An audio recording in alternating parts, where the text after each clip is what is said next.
Bayangkan dari seorang pelajar biasa di Jepun, tanpa latar belakang keuangan, tanpa pendidikan elit dan tanpa modal besar. Akhirnya berjaya mengaut keuntungan lebih 150 juta USD hanya dari depan komputer. Dan semuanya bermula dengan hanya 13,000 USD. Inilah kisah Takashi Kotegawa, seorang trader underground yang pernah digelar sebagai legenda jalanan pasaran saham Jepun. Hai guys, selamat datang ke Surya Academy dan nama saya Syam. Hari tu saya dah kongsikan kisah seorang trader Jepun yang trade satu pair je tapi boleh buat profit yang luar biasa. Kalau korang belum tengok lagi, lepas ni boleh pergi tengok kisah Tanaka FX tu. Hari ni saya nak kongsikan satu lagi kisah trader Jepun legenda, tapi kali ni dia dalam dunia saham. Power betul kan orang Jepun? Legend-legend semuanya. Tapi tak heranlah kan, candlestick pun diciptakan oleh orang Jepun yang bernama Morihisa Homa. Hari ni saya nak kongsikan kisah Takashi Kotegawa.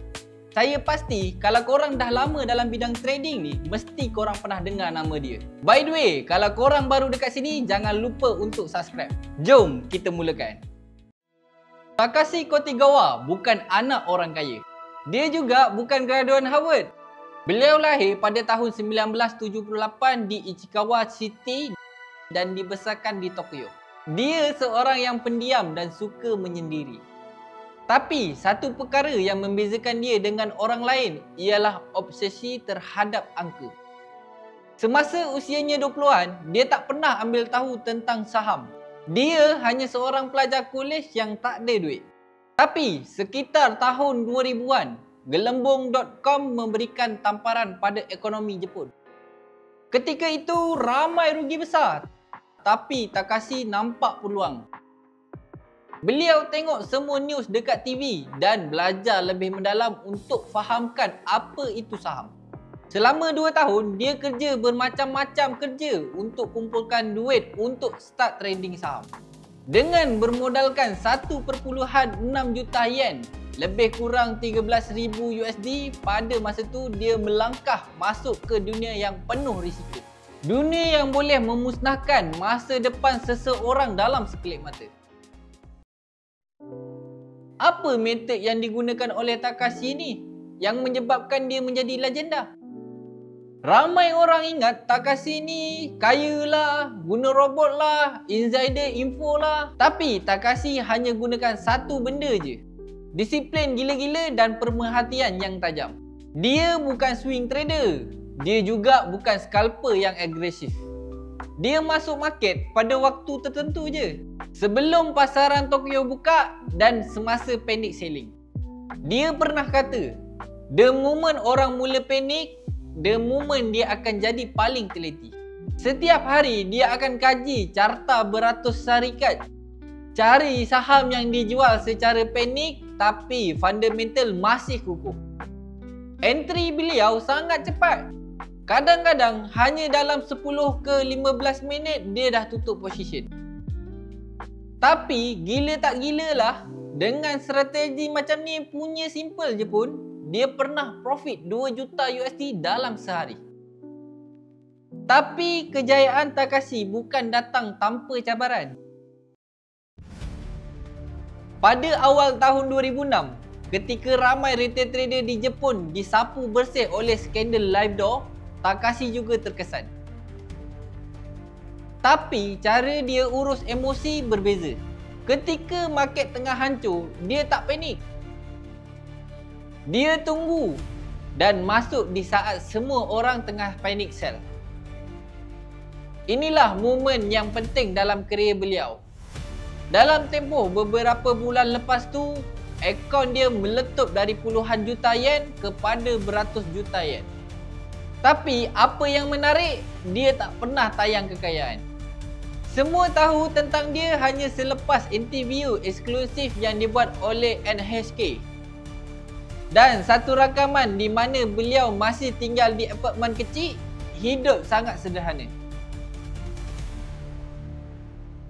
Takashi juga ada nama gelaran diberi kepadanya, BNF atau Big Name in Finance. Macam mana dia dapat nama dan status sebagai seorang legenda ni? Kisahnya pada tahun 2005, Takashi buat trade paling kontroversi dalam sejarah retail trader. Saham JCOM syarikat IPO baru. Berlaku kesilapan dalam sistem di mana broker salah letak order. Kesilapannya adalah saham tersebut dijual pada harga 1 yen sahaja. Tapi 1 yen bukan untuk 1 unit ya. 1 yen untuk 610,000 unit. Patutnya terbalik, 610,000 yen untuk 1 unit. Seluruh market panik. Semua orang lari. Tapi Takashi, dia beli dan terus beli. Dalam beberapa jam, dia buat lebih 2 bilion yen, lebih kurang 17 juta US dollar. Hanya dari satu kesilapan sistem.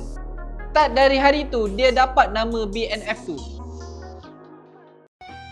So, apa dia buat lepas tu?